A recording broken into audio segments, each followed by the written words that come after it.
Dinamika sejarah umat Islam Indonesia pernah diwarnai kehadiran ulama-ulama terkemuka yang karena ketokohan dan keteladanannya begitu dihormati dan dikenang oleh umat.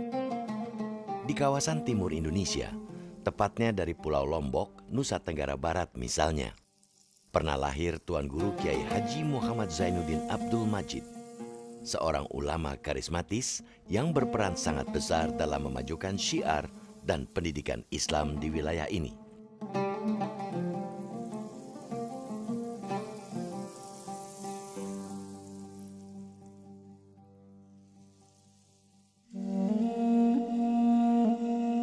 Ini adalah Masjid Lokag, salah satu masjid kuno yang terletak di Desa Sesait, Kabupaten Lombok Utara, Nusa Tenggara Barat. Masjid ini diperkirakan dibangun pada masa awal kedatangan ajaran Islam pada abad ke-16.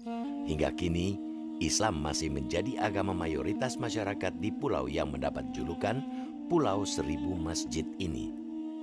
Dalam lintasan sejarah, proses perkembangan agama Islam di Pulau Lombok dan sekitarnya pernah melahirkan nama Tuan Guru Kiai Haji Muhammad Zainuddin Abdul Majid, tokoh yang berkat jasa besarnya dalam memperjuangkan kemerdekaan dan memajukan pendidikan, telah ditabalkan sebagai pahlawan nasional.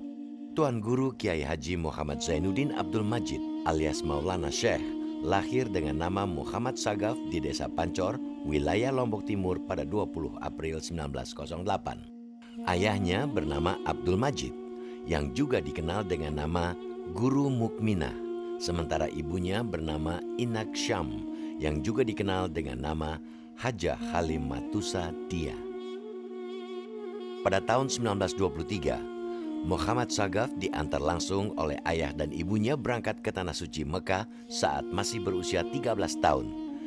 Ketika bermukim di Mekah inilah, Muhammad Sagaf mengganti namanya dengan Muhammad Zainuddin yang diambil dari nama gurunya yakni Muhammad Zainuddin Sarawak, seorang ulama di Masjidil Haram.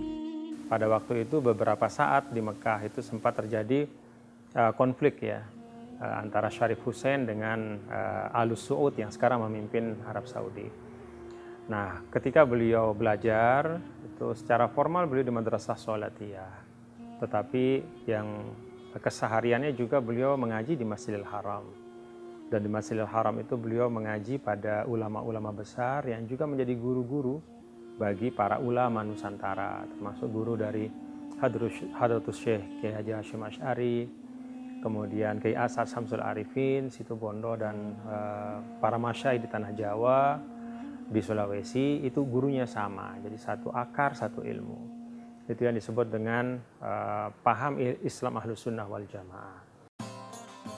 Ketika belajar di Madrasah Asyaulatiyah Mekah, Muhammad Zainuddin dikenal sebagai santri jenius yang berhasil menyelesaikan studinya dalam waktu 6 tahun atau lebih cepat 3 tahun dari waktu normal 9 tahun. Ijazah yang ia terima juga tidak biasa, namun tertulis Al-Akh, Al-Fadil, Al-Mahir, Al-Kamil, Al-Sayyikh Muhammad Zainuddin Abdul Majid, yang berarti saudara yang mulia, sang jenius sempurna, guru terhormat Zainuddin Abdul Majid. Bahkan sebagian guru besar menyebutnya Sibawaihi Zamanihi, yang berarti yang tak tertandingi. Sepulang dari belajar di Makkah, Muhammad Zainuddin kembali ke Lombok. Ia kemudian mendirikan pesantren Al-Mujahidin. Di musola yang terletak di Berni Pancor, Lombok Timur inilah, pada 1934, Tuan Guru Kiai Haji Muhammad Zainuddin Abdul Majid mendirikan pondok pesantren Al-Mujahidin. Musola Al-Mujahidin, nama Al-Mujahidin itu berarti para pejuang. Nah, dari pemilihan nama ini sendiri sudah terlihat perspektif kebangsaan beliau.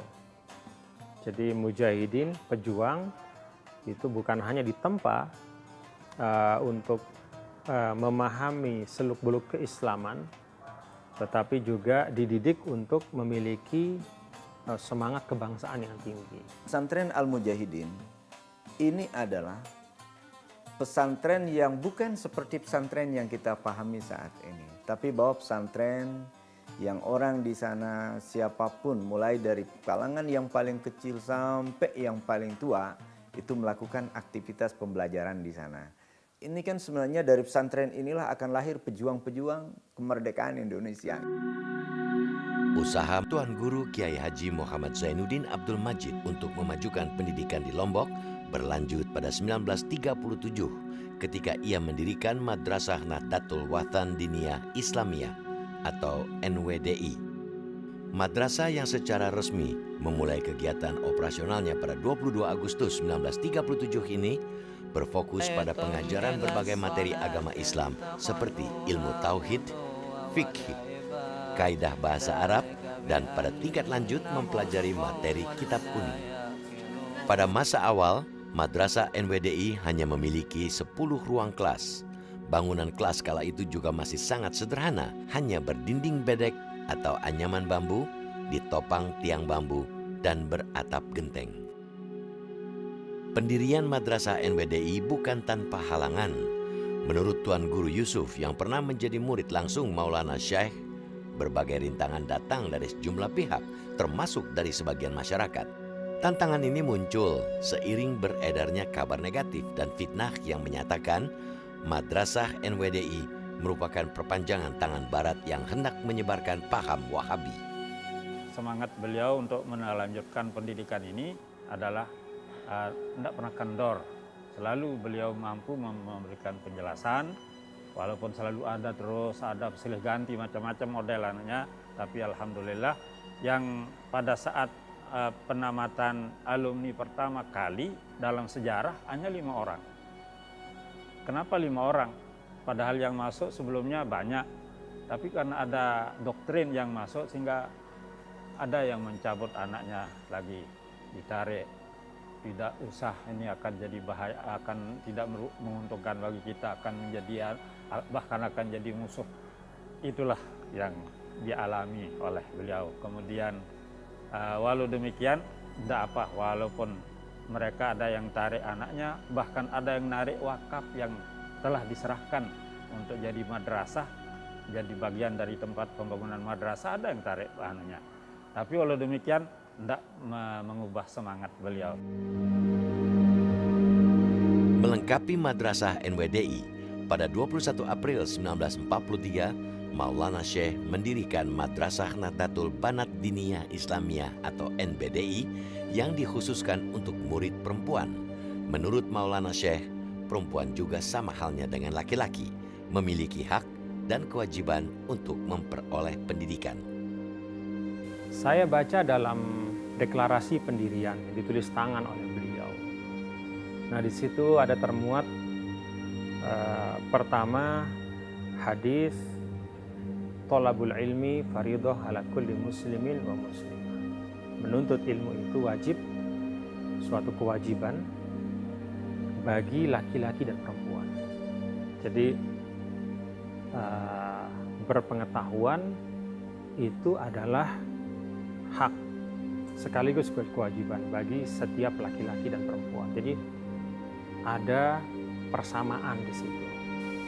Lalu di situ juga di deklarasi yang ditulis tangan itu ada ungkapan An-nisa imadul bilad. Idza saluhat saluhatil bilad wa idza fasadat fasadatil bilad. Kaum perempuan adalah tiang negara. Kalau kaum perempuan itu baik, maka baik pula negara. Kalau kaum perempuan hancur, hancur juga negara.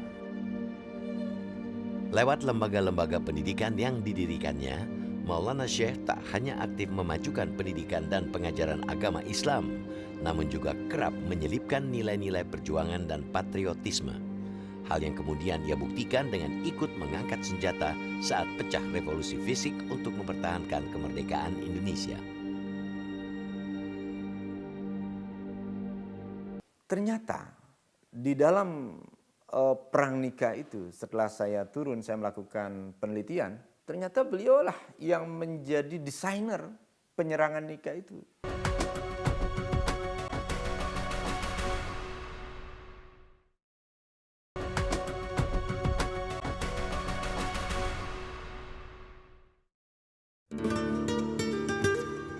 Keberadaan lembaga-lembaga pendidikan yang didirikan Tuan Guru Kiai Haji Muhammad Zainuddin Abdul Majid dengan cepat beranak pinak, Banyak lulusan madrasah NWDI dan NBDI di wilayah Pancor, Lombok Timur misalnya, di kemudian hari ikut membuka cabang-cabang madrasah NWDI dan NBDI di wilayah lain. Maulana Syekh ini adalah salah satu tuan guru yang paling berpengaruh di Lombok. Nah, kenapa beliau ini menjadi orang yang paling berpengaruh? Nah, ini kan tidak lepas. Beliau ini ternyata seorang aktivis. Nah, artinya seorang aktivis ini, beliau ini paham apa yang harus dilakukan. Nah, coba dilihat. Di Lombok ini kita melihat hampir di setiap kampung, yang mana kampung itu ada warga NU, maka di kampung itu pasti ada madrasah. Bahkan jarang sekali kampung itu madrasahnya itu yang hanya MI, enggak. Bahkan mulai dari MI, MTS, MA. Itu di setiap kampung itu ada. Bahkan ada satu desa itu bisa 3-4 pondok pesantrennya yang dibangun gitu. Nah, kenapa seperti itu? Nah, ini kan tidak lepas dari kemampuan Maulana Syekh untuk membangun jaringan. Keberadaan banyak madrasah NWDI dan NBDI tak hanya digunakan Maulana Syekh untuk mengajarkan berbagai ilmu agama, namun juga dijadikan tempat untuk menanamkan jiwa patriotisme serta semangat pantang menyerah. Proklamasi. Ketika berita tentang proklamasi kemerdekaan Indonesia sampai di wilayah Sunda Kecil atau Lombok pada bulan Oktober 1945, Tuan Guru Kiai Haji Muhammad Zainuddin Abdul Majid langsung menyatakan dukungan terhadap kemerdekaan Indonesia. Saat pecah perang untuk mempertahankan kemerdekaan Indonesia, Maulana Syekh mempelopori pendirian Laskar Al-Mujahidin. Ia mengkonsolidasikan tenaga pengajar, santri, dan jamaah pengajiannya untuk ikut berjihad di bawah pimpinan adiknya, Tuan Guru Haji Muhammad Faisal. Pada hari Sabtu tanggal 7 Juni 1946, dipimpin Tuan Guru Haji Muhammad Faisal dan Syahid Saleh, Laskar Mujahidin menyerang Tangsi Nika yang dikenal dengan markas Gajah Merah. Dalam serangan ini, Tuan Guru Haji Muhammad Faisal dan Syahid Saleh gugur. Ternyata di dalam perang Nika itu, setelah saya turun, saya melakukan penelitian, ternyata beliaulah yang menjadi desainer penyerangan Nika itu. Maulana Syekh bilang ke adik-adiknya, ke para pejuang waktu itu, ya silakan, penyerangan ini harus segera dilakukan. Nah, setelah mereka rapatkan, nah kemudian diputuskan, nah setelah mereka rapat, kemudian baru mereka menghadap ke Maulana Syekh. Dipanggil oleh Maulana Syekh mengingatkan, silakan perbaikilah niat Anda. Silakan Anda perbaiki niat Anda. Jangan sekali-kali kalian keluar dengan berpikiran bahwa saya ini keluar berjuang untuk mendapatkan sesuatu. Enggak, tapi keluarlah dengan niat ingin menegakkan ajaran Islam. Menegakkan ajaran Allah. Agar ketika kalian meninggal, maka kalian meninggal matinya mati saya.